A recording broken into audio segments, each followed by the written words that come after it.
আল্লাহ তাআলা পবিত্র কুরআনুল কারীমের মাঝে বলেন, ইন্নাস সালাতা তানহা আনিল ফাহশাই ওয়াল মুনকার, নিশ্চয়ই সালাত মানুষকে অশ্লীল ও বেহায়াপনা কাজ থেকে বিরত রাখে। কিন্তু আমাদের এই সমাজ নষ্ট হয়ে গেল। আমরা সালাতকে কিছু মনে করি না যে সালাত আমাদেরকে জান্নাতে নিয়ে যাবে, যে সালাত আমাদেরকে জাহান্নাম থেকে বাঁচিয়ে জান্নাতে নিয়ে যাবে, ওই সালাতকে আমরা কিছু মনে করি না। আজকে মুসলমানের বিয়েতে ইসলাম খুঁজে পাওয়া যায় না।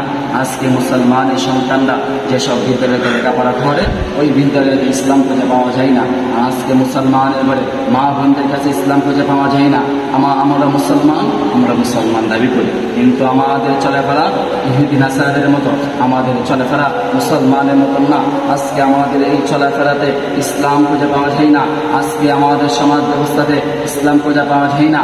হাই আফসুস, আমাদের এই সমাজের কি অবস্থা হয়ে গেল, আমাদের এই সমাজের কি হালত হয়ে গেল যে আমরা মুসলমান, আমাদের সমাজ ব্যবস্থা হবে ইসলাম দিয়ে।